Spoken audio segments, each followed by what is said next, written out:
Hey, buddy. Hope you are doing right. So I was just sitting here thinking, and it just kept on kind of hitting me with like, just supporting, the no taxation without representation. It's like our taxes, they go to support something.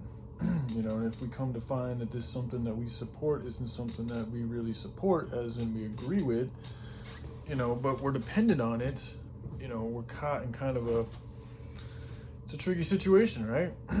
And using my imagination here and what my intuition and what things come to me, one way that you can theoretically move away from being so dependent and, paying this system so much money is if, again, we need to start working together and putting our minds together and developing simple based honor systems, just moral, ethical ways of doing things so that, those with, not even those with a lot. I mean, it'd be nice if there was a whole movement of people liquidating from these larger cities and, combining their resources into a centralized area for them to live, privately. Because I think that's going to be the key to help transmutating this process, from a legal standpoint and from an actual tangible standpoint too, is us moving away from so much of this public major city Babylonian bestiality lifestyle, and those that are able, or however we're able to develop an area for people to relocate and live differently in a private place that's a privately owned. It's essentially like its own corporation. Like corporations, they have their own rules and obligations and ways of doing shit. You can have the same thing with your own private land.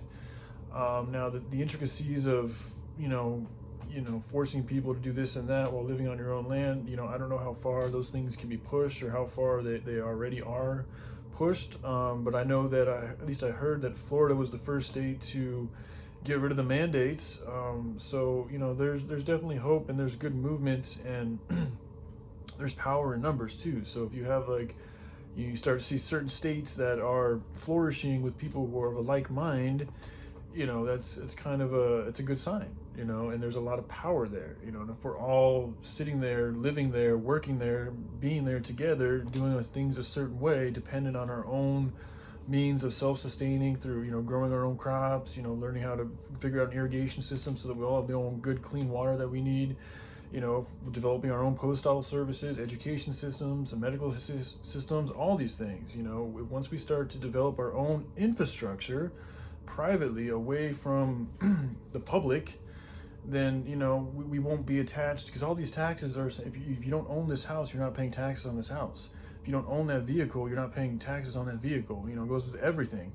So the more we can detach and liquidate from all these things and redirect that energy into good, sustainable, healthy, loving things, the more we're taking back the power, and then we can also start incorporating jobs, based on, what really needs to be done. Like I said, growing food, clean water, helping out the mentally ill and the physically ill and the starving children, and developing infrastructures to help out human trafficking, because that's a huge problem. Organ harvesting, sex industries. Evilness that's being, thrown all over the place and under the rug.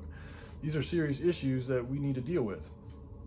But until we figure out a good infrastructure that we can depend on that isn't perpetuating more evil, we can't do much. Look we're literally being shut down because this whole consumerist driven society has sucked so much out of the earth that now it with its sucking, it with the power that it's sucked, has now got to come and put a clamp on that which we've been feeding on, because we've sucked off so much shit that there's not much left to give. So one way or another, we're being